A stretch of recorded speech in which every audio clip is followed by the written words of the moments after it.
بسم الله الرحمن الرحيم وإذ تقول للذي أنعم الله عليه وأنعمت عليه أمسك عليك زوجك واتق الله وتخفي في نفسك ما الله مبديه وتخشى الناس والله أحق أن تخشاه فلما قضى زيد منها وطرا زوجناكها لكي لا يكون على المؤمنين حرج في أزواج أدعيائهم إذا قضوا منهن وطرا وكان أمر الله مفعولا۔ صدق اللہ العظیم۔ تمام قسم کی تحمیدات، تمجیدات، تکبیرات، تقدیسات اور تحلیلات اللہ رب ذوالجلال والاکرام کے لیے، بے شمار لا تعداد ان گنت بے حد و حساب درود و سلام سرور کائنات امام الانبیاء حضرت محمد الرسول اللہ صلی اللہ علیہ وسلم کی ذات مقدسہ مطہرہ پر، بے شمار رحمت نازل ہوں اہل بیت پر، صحابہ کرام پر، تابعین اعظام پر، اولیاء کرام پر اور ائمہ کرام پر۔ حمد و ثنا کے بعد آج کی گفتگو کا موضوع ایسی شخصیت ہے کہ جن کے بہت سارے منفرد اعزازات ہیں، امتیازات ہیں، بلکہ کچھ اعزاز ایسے بھی ہیں یا ایک اعزاز ایسا بھی ہے جو تمام انبیاء علیہم الصلاۃ والسلام کے اصحاب میں سے کسی کو بھی حاصل نہیں۔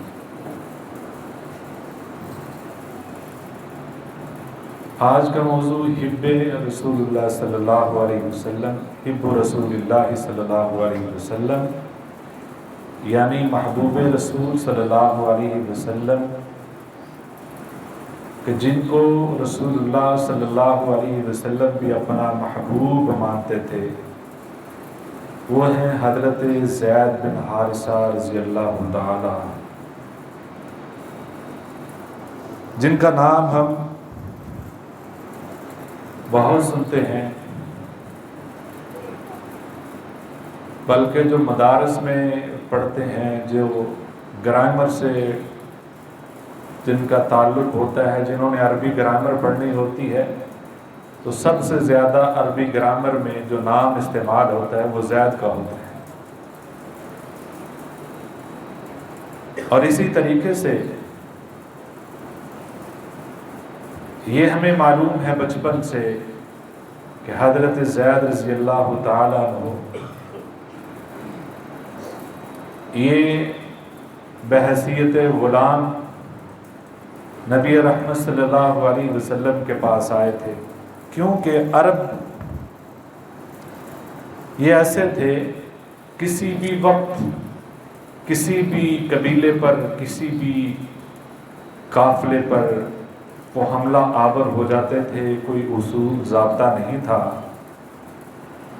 جس کی طاقت، جس کی لاٹھی اسی کی بھینس تھی۔ ایسے ہی حضرت زید رضی اللہ تعالی عنہ کا واقعہ ہے کہ 8 سال کی عمر میں حملہ ہوا، ان کی والدہ ساتھ تھیں، بعض روایات میں یہ ہے کہ یہ اپنے نانا ابو کے ساتھ تھے۔ بہرحال حملہ ہوا، یہ پکڑے گئے اور عکاظ کی منڈی میں ان کو بیچ دیا گیا۔ حضرت حکیم بن حزام انہوں نے خریدا اور حضرت خدیجہ رضی اللہ عنہ ان کے عزیز تھے، ان کو 400 درہم میں دے دیا۔ نبی صلی اللہ علیہ وسلم جب حضرت خدیجہ رضی اللہ تعالی عنہ سے نکاح کرتے ہیں تو سیدہ خدیجہ رضی اللہ تعالی عنہ نے نبی صلی اللہ علیہ وسلم کو ہبہ کر دیا۔ نبی صلی اللہ علیہ وسلم نے ان کو دیکھا، ان کے اخلاق کو دیکھا، اس وقت 15 سال عمر ہو چکی تھی غالباً۔ نبی صلی اللہ علیہ وسلم نے ان کو آزاد کر دیا، لیکن ابھی نبوت نہیں ملی تھی، لیکن حضرت زید رضی اللہ تعالی عنہ آزاد ہونے کے باوجود بھی نبی رحمت صلی اللہ علیہ وسلم کو چھوڑ کر نہیں جاتے، ساتھ رہتے تھے، بلکہ ہر سفر میں ساتھ رہتے تھے۔ ورقہ بن نوفل والا جو سفر ہے اس میں بھی ساتھ تھے، طائف والے سفر میں بھی ساتھ تھے، اور جو اہم سفر نبی صلی اللہ علیہ وسلم نے کیے تھے اکثر ان کے ساتھ تھے۔ نبی صلی اللہ علیہ وسلم کے ساتھ اتنی محبت، اس دوران بنو کلب کے لوگ یعنی حضرت زید رضی اللہ تعالیٰ اپنے قبیلے کے اندر ان کے خاندان کی اچھی جان پہچان تھی، اور یہ بنو کلب سے تعلق رکھتے تھے۔ وہاں کے لوگ حج کے لیے مکہ آتے ہیں، اور وہ حج کرنے کے دوران انہوں نے حضرت زید رضی اللہ تعالیٰ عنہ کو پہچان لیا، ان سے بات چیت ہوئی، ظاہر ہے انہوں نے مطالبہ کیا کہ ہمارے ساتھ چلو، آپ کے والد بڑے پریشان ہیں، ان کی ایک لمبی داستان ہے، اشعار کے بڑے لمبے اشعار ہیں ان کے والد کے، وہ کس طرح غمزدہ تھے، کس طرح بے چین تھے، اور کس طرح وہ چاہتے تھے کسی طرح میرا بیٹا مجھے مل جائے۔ حضرت یعقوب علیہ السلام جیسی مثالیں اس میں ملتی ہیں کہ وہ اتنے پریشان ہیں، اور کسی کا بیٹا گم گیا ہو اور اس سے دور ہو، یہ بڑی درد والی بات ہے، تکلیف والی بات ہے۔ آپ لوگوں نے سوشل میڈیا پہ وہ دیکھا ہوگا، پچھلے دنوں ایک نوجوان 32 سال بعد اپنے والدین سے ملا، وہ بڑا ایک رلا دینے والا منظر تھا۔ اللہ اس شخص کو جزائے خیر دے، ولی اللہ معروف جن کا نام ہے، اس کا کام یہ ہے سوشل میڈیا پہ بچھڑے ہوئوں کو ملاتا ہے، اور کل پرسوں کی بات ہے اس نے چھوٹا بچہ جس کا نام زین ہے 3 سال کے بعد جو لاہور میں گم گیا تھا اپنے والدین سے ملا، اور وہ جو ان کے ملنے کا منظر ہے وہ بے ساختہ، اور کیا ان کی کیفیت ہے، کوئی سنگ دل شخص بھی ایسا نہیں کہ وہ منظر دیکھ کر وہ اس کی آنکھیں بہہ نہ پڑے۔ تو یہ کتنے دردناک منظر ہوتے ہیں۔ حضرت زید بن حارثہ رضی اللہ تعالیٰ کے والد بھی اسی طرح پریشان اور اشعار کہتے تھے۔ تو حضرت زید رضی اللہ تعالیٰ عنہ کو جب ان کے قبیلہ والوں نے یہ ساری بات بتائی تو انہوں نے کہا آپ میرے گھر والوں کو جا کر یہ پیغام دے دیں کہ میرے بارے میں پریشان نہ ہو، میرے لیے اونٹوں کو بھگائیں نہیں، میری تلاش میں مارے پھرے نہیں، میں ایک بہترین گھرانے میں ہوں، اور ایسے گھرانے میں ہوں جو نسل در نسل ایک عظمت رکھتا ہے، فضیلت رکھتا ہے، مجھے یہاں کوئی پریشانی نہیں۔ یاد رہے ابھی نبوت نہیں ملی تھی، نبی صلی اللہ علیہ وسلم کے اخلاق سے وہ اتنا متاثر تھے اپنے گھر واپس نہیں جانا چاہتے۔ قبیلہ والے حیران ہوئے کہ یہ کیسا بچہ ہے کہ ہمارے ساتھ اپنے گھر نہیں جانا چاہتا، اس کے والدین اتنا پریشان ہیں۔ انہوں نے جا کر اپنے والد کو یہ پیغام دیا کہ آپ کا بچہ ہم نے پہچان لیا، وہ فلاں جگہ پہ ہے، بالکل ٹھیک ٹھاک ہے۔ والد کو جب پتہ چلا وہ بے چین ہوئے، والد نے اپنے بھائی کعب کو ساتھ لیا اور بے تحاشا مال و منال لیا کہ یہ ہم دے کر اپنے بیٹے کو واپس لے آئیں گے۔ وہ حضرت محمد الرسول اللہ صلی اللہ علیہ وسلم کے پاس آتے ہیں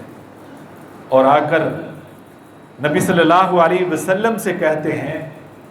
کہ ہمارا بچہ ہے آپ کے پاس، وہ ہمیں عنایت کر دیجیے، جو مال چاہیے ہم دینے کے لیے تیار ہیں۔ نبی صلی اللہ علیہ وسلم نے فرمایا مجھے کوئی اعتراض نہیں، آپ اپنے بچے کو لینا چاہتے ہیں لے لیں آپ۔ حضرت زید رضی اللہ تعالیٰ عنہ آئے، انہوں نے دیکھا اپنے والد کو، پہچان لیا، ملے، والد بے ساختہ ملتے ہیں، چچا بے ساختہ ملتے ہیں، اور وہ محبت جو پدری محبت ہوتی ہے، ابوت والی محبت ہوتی ہے، وہ ساری محبتیں عود آئیں، لوٹ آئیں۔ اس کے باوجود اب وہ خوش ہیں کہ اب نبی صلی اللہ علیہ وسلم نے اجازت بھی دے دی ہے۔ انہوں نے کہا آؤ بیٹا ہم چلتے ہیں۔ انہوں نے کہا کہ میں نعم انی قد رأیت من ھذا الرجل شیئا، جو میں نے عظمت، جو خیر، جو حکمت، جو بصیرت، جو برکت، جو رحمت میں نے اس عظیم شخصیت میں دیکھی ہے، آپ کے گھرانے میں ہو ہی نہیں سکتی ہے۔ میں نے واپس نہیں جانا ہے، میں نے ادھر ہی رہنا ہے۔ انہوں نے پورا زور لگایا، لیکن حضرت زید رضی اللہ تعالیٰ عنہ نے انکار کر دیا، واپس چلے گئے۔ پھر نبوت ملنے کے بعد پھر آتے ہیں بیت اللہ میں، صحن کے اندر حضرت زید رضی اللہ تعالیٰ عنہ موجود ہیں۔ ان کے والد اور دو غالباً چچا تھے، وہ آئے، حضرت زید نے ان کی طرف دیکھا، باپ نے اپنے بیٹے کی طرف دیکھا، بھاگتے ہوئے آئے، اور حضرت زید رضی اللہ تعالیٰ آگے سے ایسے خاموش ہیں جیسے جانتے ہی نہیں ہیں۔ نبی صلی اللہ علیہ وسلم نے فوراً دیکھا، کہا زید یہ کون ہے؟ ظاہر فوراً بندہ دیکھے تو فوراً پہچان نہیں آتی، تھوڑا عرصہ گزر جائے۔ کہا اللہ کے حضور صلی اللہ علیہ وسلم یہ میرے والد ہیں، یہ چچا ہیں۔ نبی صلی اللہ علیہ وسلم حیران ہوئے، کہا زید ان کو سلام کہیے، ان سے سلام لیجئے۔ حضرت زید اٹھتے ہیں، ان سے سلام لیتے ہیں، اور پھر وہی بات دہرائی جاتی ہے۔ انہوں نے کہا جو آپ کو چاہیے، منہ مانگی رقم، منہ مانگا مال، جو آپ کو چاہیے، ہم نے آپ کے بارے میں بہت اچھا سنا ہے،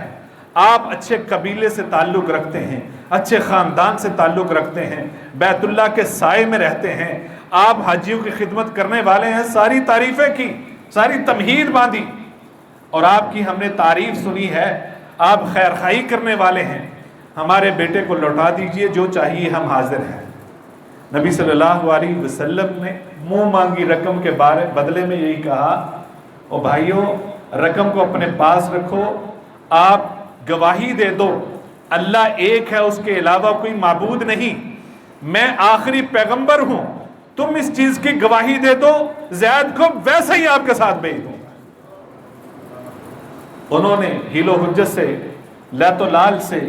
بہانوں سے کام لینا شروع کر دیا، باتیں آنا ختم ہو گئی اور بہانے شروع ہو گئے، نہیں مانے۔ انہوں نے کہا آپ یہ بات کریں کہ ہمیں بیٹا واپس لوٹا دیجیے۔ انہوں نے کہا چلے، اگر نہیں مسلمان ہوتے تو پھر بھی میں حاضر ہوں، آپ کا بیٹا ہے، اس کو آپ مجبور کر کے نہیں لے کر جائیں گے، اس کو اختیار دیا جائے، کھلے دل سے چاہے تو جانا چاہے تو لے جائیے۔ حضرت زید رضی اللہ تعالیٰ عنہ کو بلوایا اور ان سے پوچھا گیا بیٹا آؤ ہمیں اجازت مل گئی ہے۔ حضرت زید رضی اللہ تعالیٰ عنہ نے وہی جواب دیا کہ اے میرے ابا جان، اے میرے چچا جان، مجھے پتا کہ یہ خونی رشتہ ہے، مجھے پتا ہے کہ آپ میرے باپ ہیں، آپ میرے چچا ہیں، لیکن جتنی محبت، جو خزانہ، جو دولت، جو ایک انسانیت کی عروج اور انتہا میں نے یہاں پائی ہے، آپ کے پاس نہیں مل سکتی، میں نے آپ کے ساتھ نہیں جانا۔ آپ کی ساری محبتیں، یہاں تک کہ آپ ہی نہیں ابا جان، میں اس ذات پر اپنے باپوں کو اور اپنی اولادوں کو بھی قربان کر دوں گا۔ باپ ہی نہیں، میری اولاد بھی ہو ایک طرف تو میں اولاد کو بھی قربان کر دوں گا، اس در کو چھوڑ کر نہیں جاؤں گا۔ یہ عزم، یہ استقلال، یہ عزیمت اور یہ بہادری جب انہوں نے دیکھی تو باپ وہیں پہ فوراً مسلمان ہو جاتے ہیں، باقی لوگ واپس لوٹ جاتے ہیں، باپ وہیں پہ مسلمان ہو گئے۔ پھر ان کے بھائی جبلہ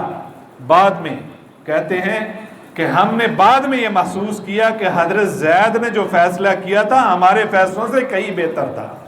وہی فیصلہ افضل تھا۔ یہ وہ شخصیت، یہ تو ایک چھوٹی سی داستان تھی، یہ بہت لمبی داستان ہے کہ حضرت زید رضی اللہ تعالیٰ عنہ کہ وہ بکتے بکاتے کہاں پہنچے، اور انہوں نے نبی صلی اللہ علیہ وسلم کی معیت میں، نبی صلی اللہ علیہ وسلم کی تعلیمات میں جو ایک لطف دیکھا، جو ایک لذت دیکھی، وہ لذت کہیں زیادہ قیمتی تھی اپنے پیارے رشتوں سے بھی۔ لہذا آج بھی اگر کوئی عظمت چاہتا ہے، اگر کوئی یہ چاہتا ہے کہ اسے اصل لذت ملے، تو وہ دین حقیقی طور پر سمجھ کر دیکھے اس کی لذت کیا ہے۔ اس کو پھر دنیا کا ہر رشتہ ہیچ نظر آتا ہے، اس کو پھر دنیا کی ہر دولت بے معنی نظر آتی ہے، اس کو سب سے قیمتی چیز اگر نظر آتی ہے تو وہ اپنا ایمان نظر آتا ہے اور محبت رسول صلی اللہ علیہ وسلم نظر آتی ہے۔ اور اتنی محبت نبی صلی اللہ علیہ وسلم کی، اتنی محبت کہ مواخات مدینہ کروائی، یعنی بھائی بھائی بنائے تھے تو سب بھائی بھائی انصار کے ساتھ بنائے گئے تھے، یعنی ایک مہاجر ایک انصاری تھا۔ نبی صلی اللہ علیہ وسلم نے جب حضرت زید رضی اللہ تعالی عنہ کی مواخات کروائی تو اپنے چچا حضرت حمزہ سے کروائی تھی، وہ بھی مہاجر یہ بھی مہاجر، کہ یہ آپ بھائی بھائی ہیں۔ اس لیے ان کی شہادت کے بعد حضرت زید ان کی بیٹی کو کہتے تھے یہ میری بھتیجی ہے، نبی صلی اللہ علیہ وسلم نے ان کو میرا بھائی بنایا تھا۔ اور یہ اعزاز بھی حاصل کہ نبی صلی اللہ علیہ وسلم سب کو پتا کہ حضرت زید یہ نبی صلی اللہ علیہ وسلم کے پاس غلام آئے تھے، جب باپ کے یہ جواب دیا، چچاؤں کو یہ جواب دیا، نبی صلی اللہ علیہ وسلم فرط محبت میں کعبہ میں آتے ہیں، اعلان کرتے ہیں لوگوں کو کہ لوگوں سن لو، آج سے زید میرا بیٹا ہے، میں اس کا وارث، یہ میرا وارث۔ ابھی وراثت کے مسائل نازل نہیں ہوئے تھے، یہ میرے وارث۔ اس کے بعد ایک وقت گزرا، اللہ رب العزت نے سورہ احزاب کی وہ آیات نازل فرمائی، ادعوہم لآبائہم هو اقسط عند اللہ، کہ لوگوں نے جب زید بن محمد کہنا شروع کر دیا تو اللہ نے قرآن نازل کیا کہ آپ جو نام بنتے ہیں والد کے ساتھ انہی ناموں کے ساتھ پکارو، جو اصل باپ ہیں انہی ناموں سے پکارو، اس طرح ناموں سے نہ پکارو، اور وراثت وہی ہوگی جو حقیقی وارث کی ہوتی ہے۔ یہ اعزاز تھا کہ حضرت محمد الرسول اللہ صلی اللہ علیہ وسلم نے ان کو اپنا بیٹا بنایا، اور پھر محبت اتنی تھی کہ اس کی پھر عملی تصویر بھی سامنے کہ اعلیٰ خاندان قریشی خاندان میں نبی صلی اللہ علیہ وسلم نے حضرت زید کی شادی کی، حضرت زینب رضی اللہ تعالیٰ عنہ سے۔ وہ رغبات میں بعد میں بن نہ سکی، ان کی آپس میں وہ بن نہ سکی، لیکن اعلیٰ خاندان میں شادی کرنے میں کوئی ہچکچاہٹ نہیں کہ اس معاشرے میں جہاں غلاموں کو سب سے بدتر سمجھا جاتا تھا، جانوروں سے بھی بدتر سمجھا جاتا تھا، اس وقت نبی صلی اللہ علیہ وسلم نے اس وقت کے سب سے اعلیٰ خاندان میں، جن کو لوگ غلام کہتے تھے، نبی صلی اللہ علیہ وسلم تو ان کو محبوب کہتے تھے، شادی کر کے یہ پیغام دیا کہ اصل عزت صرف دین میں ہے، اصل مرتبہ تقوی کی بنا پر ہے۔ اور طلاق ہوئی، نبی صلی اللہ علیہ وسلم کو اللہ جو آیات میں نے نازل فرمائی ہیں اس میں اللہ رب العزت نے یہی ارشاد فرمایا ہے، فَلَمَّا قَضَى زَيْدٌ مِّنْهَا وَطَرًا زَوَّجْنَاكَهَا لِكَيْ لَا يَكُونَ عَلَى الْمُؤْمِنِينَ حَرَجٌ فِي أَزْوَاجِ أَدْعِيَائِهِمْ، کہ جو منہ بولے بیٹے ہیں ان کی اگر بیوی تھی اس کو طلاق ہو گئی ہے تو آپ شادی کر سکتے ہیں، اس رواج کو میں نے توڑا ہے، اللہ نے کہا، اور شادی کی۔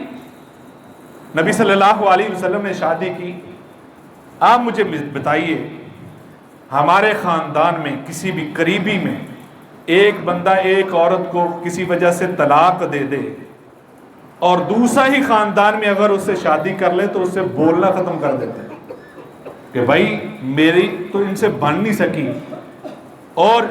میری طلاق یافتہ سے اس نے شادی کر لی ہے، وہ آپس میں بولتے ہی نہیں۔ اس کے باوجود نبی صلی اللہ علیہ وسلم نے ان کی طلاق یافتہ سے شادی بھی کی اور محبتیں اسی طرح قائم و دائم رہی. بلکہ حضرت زید رضی اللہ تعالیٰ نے آ کر مشورہ کرتے تھے اب میری بنتی نہیں ہے, مسائل ہیں, میں طلاق چاہتا ہوں. اللہ نے بھی ان کی تائید کی. اور یہ جو اعزاز میں نے کہا تھا کسی کو نہیں حاصل, انبیاء میں سے کوئی اعزاز کسی کو, انبیاء کے اصحاب میں سے کسی کو یہ اعزاز حاصل ہے تو وہ صرف حضرت زید کو ہے کہ اللہ رب العزت نے قرآن مجید میں صرف اور صرف کسی امتی کا ذکر کیا تو حضرت زید کا کیا ہے, اور کسی کا نہیں کیا. اصحاب انبیاء میں سے صرف انہی کا تذکرہ ہے. یہ کوئی معمولی تذکرہ ہے؟ ہمیں اپنا نام کروانے کے لیے کتنے جھگڑے ہوتے ہیں, جی میرا نام فلاں رجسٹریشن میں ہو جائے, یہ رجسٹری اس جگہ کی میرے نام ہو جائے, یہ فلاں جگہ پہ میرا نام نہیں آیا, فلاں جگہ پہ میرا نام نہیں آیا. گینیس بک میں لوگ نام لکھوانے کے لیے جو 1951 سے شروع ہوتی ہے ورلڈ ریکارڈ کے لیے, اس میں لوگ نام لکھوانے کے لیے الٹے سیدھے کام کرتے ہیں. کیا جی اس نے سب سے زیادہ برگر کھائے, کیا جی اس نے یہ سب سے زیادہ دوڑنے والا تھا, کیا جی اس نے فلاں الٹا سیدھا کام کیا تھا. اس طرح کے ریکارڈ لکھنے کے لیے گینیس بک موجود ہے ورلڈ ریکارڈ کے لیے, لیکن اس کی 5 صدی پر ایک تاریخ ہے. ہو سکتا ہے کہ 1 صدی کے بعد وہ بھی ختم ہو جائے, لیکن یہ کتاب قرآن مجید جو 1500 سالوں سے جاری ہے, تقریباً قیامت تک جاری رہے گی, قیامت کے بعد بھی موجود. اللہ رب العزت نے اس کتاب کے اندر حضرت زید رضی اللہ تعالیٰ عنہ کا ذکر کر دیا ہے, اور اس میں وہی تذکرہ ذکر بھی اس ضمن میں کیا کہ ان کی آپس میں بنی نہیں. اس کے بعد حضرت محمد الرسول اللہ صلی اللہ علیہ وسلم نے ان سے شادی کی, اور شادی کے بعد ان کے آپس کے تعلقات کیسے رہے, محبت قائم دائم رہی کہ مدینہ رسول صلی اللہ علیہ وسلم میں نبی صلی اللہ علیہ وسلم موجود نہ ہوتے, آپ کے بعد کوئی نائب ہوتا تو حضرت زید رضی اللہ تعالیٰ عنہ ہوتے. اکثر مواقع پہ حضرت زید رضی اللہ تعالیٰ عنہ نائب تھے. بدر کی اسلام کی سب سے پہلی فتح ہوئی, نبی صلی اللہ علیہ وسلم نے اپنی اونٹنی جدہ جس کا نام تھا حضرت زید کو دی, کہا مدینہ میں جا کر فتح کی خوشخبری سنا دو. مدینہ میں سب سے پہلے جس نے فتح کی خوشخبری سنائی وہ حضرت زید رضی اللہ تعالی عنہ تھے. نبی صلی اللہ علیہ وسلم خود مدینہ میں ہوتے, کسی جنگ میں سریہ میں نہ جاتے تو کسی کو اپنی تلوار دیتے, جنگی آلات دیتے تو وہ حضرت زید رضی اللہ تعالیٰ عنہ تھے. جو ہتھیار, جو آلات, جنگی ہتھیار نبی صلی اللہ علیہ وسلم خود استعمال کرتے تھے وہ حضرت زید کو دیتے تھے, گویا اپنے ہتھیاروں کے ساتھ یہ بتاتے تھے کہ میں تیرے ساتھ ہوں زید, زید میرا ساتھ تمہارے ساتھ ہے. یہ اعزاز بھی حضرت زید رضی اللہ تعالیٰ عنہ کو حاصل. اور ہم پاکستان میں کہتے ہیں جو 2 ہی فیلڈ مارشل آئے ہیں, کئی لوگ اس پہ اعتراض بھی کر سکتے ہیں, کرتے بھی ہوں گے, ہمیں اس پہ کوئی نہیں. یہ کہتے ہیں جی یہ فوج کا سب سے بڑا اعزاز ہے. یہ اعزاز سنیے جو امت کا سب سے بڑا اعزاز ہے, سپہ سالاروں کا سب سے بڑا اعزاز ہے. جو لوگ سمجھتے ہیں یہ زید غلام تھا, نبی صلی اللہ علیہ وسلم نے ان کو 7 سریوں کے اندر جس کا ذکر موجود ہے, ریکارڈ پہ موجود ہے, خود مدینہ میں ہوتے تھے. نبی صلی اللہ علیہ وسلم نے کسی کو سپہ سالار بنایا تو وہ حضرت زید رضی اللہ تعالیٰ عنہ. اور اعزاز کیا دیا, کہا خیر امراء السریہ, خیر امراء السرایا زید بن حارث. یہ وہ سب سے بڑا اعزاز ہے, فوجی اعزاز, جو اس امت کا سب سے بڑا اعزاز بھی کہہ لے تو کوئی ملال نہیں, کوئی حرج نہیں, کوئی اس سے کم اعزاز نہیں. نبی صلی اللہ علیہ وسلم نے فرمایا سب سے بہترین سپہ سالار اگر کوئی ہے تو حضرت زید رضی اللہ تعالیٰ عنہ. اور محبت اتنی, آپ ان سے بھی محبت کا. حضرت عائشہ رضی اللہ تعالیٰ عنہ فرماتی ہیں نبی صلی اللہ علیہ وسلم میرے حجرے میں تھے, گرمی کا موسم, آپ نے قمیض مبارک اتار رکھی تھی, اتنے میں حضرت زید رضی اللہ تعالیٰ عنہ مدینہ کے باہر سے آئے، آ کر دستک دی، آواز دی ساتھ دروازہ، وہ کون سا بہت بڑی بلڈنگ تھی، وہ چھوٹا سا تو نبی صلی اللہ علیہ وسلم کا حجرہ مبارک تھا۔ آہٹ سے پتہ چل جاتا ہے، کیوں بچپن سے کب سے حضرت زید رضی اللہ تعالیٰ عنہ ساتھ ہیں، اندازہ ہوا حضرت زید آئے ہیں۔ سیدہ عائشہ رضی اللہ تعالیٰ عنہ فرماتی ہیں نبی صلی اللہ علیہ وسلم نے تیبند صرف باندھا تھا، اس سے پہلے اور اس کے بعد میں نے ایسا منظر کبھی نہیں دیکھا، آپ کے جسم اطہر پر قمیض نہ ہو اور اسی حالت میں آواز سنی بے ساختہ اٹھتے ہیں، تیبند جو ہے وہ پاؤں میں اٹک رہا ہے، اسی دوران بے ساختہ اٹھ کے باہر نکلتے ہیں، حضرت زید کو اپنے سینے سے لگا لیتے ہیں۔ یہ وہ منظر میں نے نہ بعد میں دیکھا نہ پہلے دیکھا، یہ اتنی محبت تھی حضرت زید سے، اور یہ محبت صرف زید سے نہیں، ان کے بیٹے اسامہ سے بھی تھی۔ حضرت عمر فاروق رضی اللہ تعالیٰ عنہ نے دور خلافت میں اپنے بیٹے کو بھی درہم دیے، مال غنیمت میں سے حضرت اسامہ کو بھی دیے، اسامہ کو زیادہ دیے، بیٹے نے اعتراض کیا، اے امیر المؤمنین آپ نے اپنے بیٹے کو کم دیے، حضرت زید کے بیٹے کو زیادہ دیے۔ نبی صلی اللہ علیہ وسلم نے فرمایا کہ اسامہ کے والد تھے، نبی صلی اللہ علیہ وسلم آپ کے والد سے زیادہ محبت کرتے تھے۔ عمر بن خطاب فرماتے ہیں کہ آپ کے والد سے، حضرت اسامہ کے والد سے زیادہ محبت کرتے تھے، اور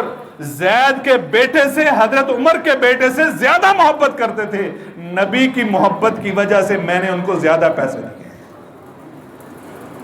حضرت عبداللہ بن عمر رضی اللہ تعالیٰ فرماتے ہیں بیٹھے تھے، دور سے ایک شخص آ رہا ہے، پراگندہ سی حالت ہے، پاؤں میں کپڑا اٹک رہا ہے، کہتے میں نے دل میں سوچا یہ قریب آئے میں اس کو سمجھاؤں، اس کو کچھ کہوں، کچھ تربیت کروں کہ یہ ایسے کیوں آ رہا ہے۔ قریب آئے تو وہ حضرت زید کے پوتے محمد بن اسامہ بن زید تھے۔ حضرت عبداللہ بن عمر خاموش ہوئے، فرمایا اگر آج نبی صلی اللہ علیہ وسلم ہوتے، زید کے پوتے کو دیکھ لیتے، اتنی ہی محبت کرتے جتنی زید سے محبت کرتے، اتنی ہی محبت کرتے۔ یہ محبت کیوں تھی؟ اس لیے کہ حضرت زید رضی اللہ تعالیٰ نے نبی صلی اللہ علیہ وسلم کے ساتھ ہر قدم چل کے دکھایا، وفا کر کے دکھائی، اپنوں کو ٹکرا دیا، دین کے لیے ہر قربانی دینی گوارا کر لی۔ طائف کے سفر میں ساتھ تھے، لوگ پتھر برساتے تھے، حضرت زید رضی اللہ تعالیٰ عنہ نبی صلی اللہ علیہ وسلم کے جسم اطہر پر اس طرح اوپر اپنے جسم کو پھیلا رہے تھے، یہ پتھر نبی کے جسم پر نہ پڑے، میرے جسم پہ پڑ جائے۔ یہ وہ محبتیں تھیں جن محبتوں کی بنا پہ نبی صلی اللہ علیہ وسلم نے یہ محبت کر کے دکھائی۔ آپ کی شہادت جنگ موتا میں ہو جاتی ہے، اور آپ کی شہادت کی خبر ملی، مدینہ کے لوگ وہ صدمے کی کیفیت میں ہیں۔ نبی صلی اللہ علیہ وسلم اسی کیفیت میں حضرت زید کے گھر میں آئے، بیٹی کو دلاسا دیا، آپ کی آنکھوں میں آنسو تھے۔ صحابہ نے کہا اللہ کے حضور صلی اللہ علیہ وسلم آپ کی آنکھوں میں آنسو، آپ کی آنکھوں میں آنسو۔ نبی صلی اللہ علیہ وسلم نے تاریخی جملہ فرمایا ھذا شوق الحبیب الی حبیبہ، یہ محبت، یہ چاہت، یہ اشتیاق ایک محبوب کا اپنے محبوب کے لیے ہے۔ تو حضرت زید رضی اللہ تعالیٰ عنہ جو غلام بن کر آئے تھے اور یہ اعزاز، یہ عزت، یہ عظمت پائی۔ ایک صحیح حدیث میں ہے نبی صلی اللہ علیہ وسلم فرماتے میں نے خواب میں دیکھا جنت میں میں ہوں، ایک عورت آ رہی ہے، میں نے کہا تو کس کے لیے ہے؟ اس عورت نے کہا میں حضرت زید رضی اللہ تعالیٰ عنہ کے لیے ہوں، یعنی جنت کی خوشخبری دی۔ وہ الذین آمنوا وہاجروا، یہ وہ لوگ ہیں جنہوں نے نبی صلی اللہ علیہ وسلم کے ساتھ ایمان لائے۔ چوتھے وہ شخص تھے جنہوں نے نبی صلی اللہ علیہ وسلم کے ساتھ اسلام قبول کر لیا تھا اور آخری دم تک 55 سال کی عمر تک وفا کر کے دکھائی، اور اس وفا کا نتیجہ یہ نکلا جو دین کے لیے اپنے آپ کو پیش کر دیتا ہے، اللہ اس کے خاندان کو نہیں دیکھتا، اس کے غلام ہونے کو نہیں دیکھتا، اس کی کمتر ذات کو نہیں دیکھتا، اللہ صرف اس دین کی وجہ سے اس کو دنیا میں رتبے عطا فرما دیتا ہے، دنیا میں اس کو عظمت عطا فرما دیتا ہے۔ یاد رکھو لوگوں، کوئی عظمت پانا چاہتا ہے تو وہ دین میں ہے، اگر یہ دیکھنا چاہتے ہو تو حضرت زید کی زندگی کو دیکھ لیں، حضرت اسامہ کی زندگی کو دیکھ لیں۔ حضرت اسامہ نبی صلی اللہ علیہ وسلم کی رحلت کے بعد ابو بکر صدیق رضی اللہ تعالیٰ نے ان کو سپہ سالار بنا کر بھیجا، لوگوں نے مخالفت کی، لیکن حضرت ابو بکر صدیق رضی اللہ تعالیٰ عنہ لشکر اسامہ کو روانہ کرتے ہیں اور بتاتے ہیں جو لشکر نبی صلی اللہ علیہ وسلم نے بھیج دیا تھا، ساری طاقت مل جائے، ساری دنیا مخالفت کرے، میں اس لشکر کو نہیں روک سکتا، وہ لشکر روانہ ہوگا۔ اور اسی لشکر میں حضرت اسامہ سپہ سالار تھے، حضرت عمر فاروق اور حضرت علی رضی اللہ تعالیٰ عنہ عام سپاہی بن کر اس لشکر کا حصہ تھے۔ وآخر دعوانا الحمدللہ رب العالمین۔